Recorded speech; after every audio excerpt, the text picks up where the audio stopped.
Mm-mm. What's up? Yeah. What's up? Yeah. What's up? Yeah. What's up? Yeah. Happy Monday. Happy Monday. Happy Monday. Happy. Hey, you guys. Well, happy Monday. Welcome in. Welcome in. Welcome to another episode of Black Talk and Vibe. Welcome to the show. Come on in. Come on in with your girl, Anita D. And we're going to get right into it as always, y'all.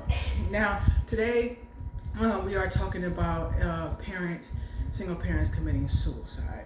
Now, I know you guys are still seeing this suicide still at an all-time high, and that's a little scary. And I feel the need to talk about this topic personally because I too have thought about suicide and was on the verge of doing it. Well, first, I want to kind of talk about the comments I've been seeing because usually I see when I'm scrolling on social media or scrolling, searching on Google or whatever, and I see a story about somebody committing suicide. Now, I recently saw a story on TikTok where a woman was seen dropping her kid off to her friend's house and then later took her own life. And of course, there's some people out here that don't understand that. They feel like you shouldn't leave your kids behind no matter the situation.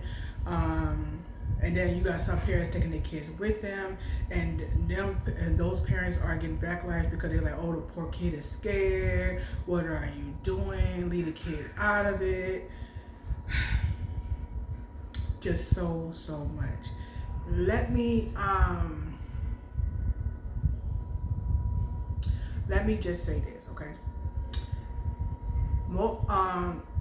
I don't want to speak for them, but if I'm wrong, just correct me, okay? I feel like for the ones that do take their kids with them, I feel like they don't want their child to be alive without them. You guys gotta remember, kids grieve too. Not having a mama in their life, they not gonna be able to wrap their heads around that their parents committed suicide. It's no longer here. As they grow older, they're gonna want somebody to talk to, want somebody to confide in, they want what other kids have is parents to go to and talk to. They're not gonna have that. And I'm pretty sure that those parents are thinking that when they are doing that. Now, is it messed up? Yeah, because of course the kids are scared. Like they don't know what's going on. They're not exactly going through the emotions like the parent is. The parent is. And my take on it, I honestly believe that we should leave the kids out of it. I understand that you don't want your kids growing up without you, but I definitely will leave my seed behind because you still need a part of you here. You still need somebody to carry out your legacy, your memory, whatever that is. So I do agree with that. I'm not judging for the ones that do that. I'm not judging them by any means. I'm a parent too, so like I'm not here to patch up and down. I'm just saying how I feel basically. Now, for the people that is going through that, let me tell y'all something because y'all don't seem to get it, okay? Y'all do not know what somebody is going through, okay? Y'all gotta stop telling people to, oh, do this, do that. Life is not that bad. For some people, it is. How can you convince somebody to stay here that has nothing? I mean, of course, you gotta remember, most of the time it's finances. Now, I'm gonna speak for myself in this situation. It was being a single mom. When I left my toxic, abusive marriage, I didn't wrap my head around being a single mom. Now, for those of you who don't know or watch my documentary already, you know that I have a nonverbal autistic son, and raising him was no walk in the park. It was a lot of losing sleep. He has behavioral problems. He has seizures. He has all that stuff. You know what I mean? And it was a lot for me to go through. You know what I'm saying? And me being young at the time, I didn't know what the freak to do. I didn't even know what autism was, let alone how to take care of him. You know what I mean? So I had to learn all that myself, and it was just a whole roller coaster ride. Besides the divorce being a whole roller coaster ride. So and then I was running on top of it. So safety was another thing that I had to make sure that um, we were safe. You know what I mean? But when somebody and so when somebody is thinking about suicide, like for me, I was at my wit's end. I was tired. I was exhausted. Wasn't nobody helping me. I couldn't work because I couldn't find nobody to trust to watch my kids. Somebody always got a hidden agenda. Somebody always want more money than they need, and it just create a big mess. DCF was called on me. I don't know how many times. I mean, it was just a big mess. And you do get to the point in your life where you're just tired. You're tired of going through that day in and day out. You're not getting any sleep. You end up in the hospital yourself because you're not getting any sleep. And people don't know when your body is tired, your body shuts down on its own eventually. Can't nobody stay on go constantly day in and day out. And my kids, mind you, did not sleep at night. So that means I did not sleep at night. So that does become a problem. That does get exhausting. That does get tiring. So y'all gotta stop pretending like life, living in America, period, is just so wonderful. It is not. It's not. So just because you're strong and you got money and you got a car and you can work and you got somebody to pass off your kids to, not everybody has their parents to pass off their kids to. Not everybody's married and got a spouse to pass off their kids to. Not everybody has that. I was a single mom. I ain't got nobody to pass my kids to.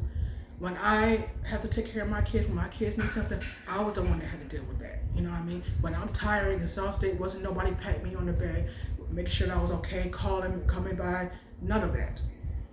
You know what I mean? So you get tired of taking care of yourself.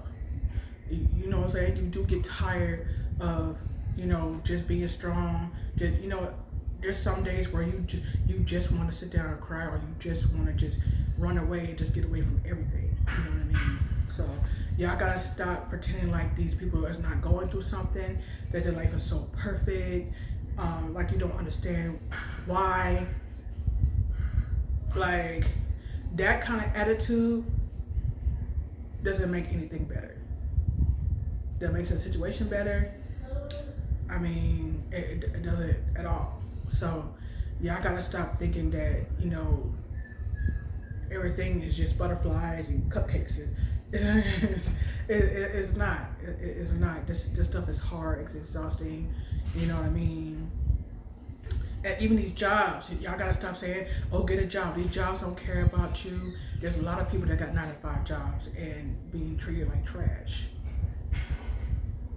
I mean, literally being treated like trash. Some of them are getting laid off after being there for 20, 30 years. I mean, that will mess with you. Like, you know what I mean? That messes with you. Like, and then it's hard having mouths to feed. If you don't know what your next meal is coming from, that's a scary thought. Because then you gotta beg, and then you gotta do other stuff that you don't want to do, and that creates more problem, more trouble, more tension. So y'all gotta think about stuff like that. Not everybody is gonna sit here and sit down, and y'all gotta stop using just pray. Now, I'm a religious person, don't get me wrong. I praise the Lord and I pray myself all day, every day. I am one of those strong prayer warriors, okay? Not everybody believes that fixes everything. Not everybody believes that at all. So y'all gotta stop saying that like it solves all your problems. Even y'all pray for them and it doesn't change anything. You know what I mean? So, and my thing is this: if you really want to do something for that person, be there for them, because that's the main reason why they do what they do, is because there's nobody there. There's nobody to talk to that they can find in.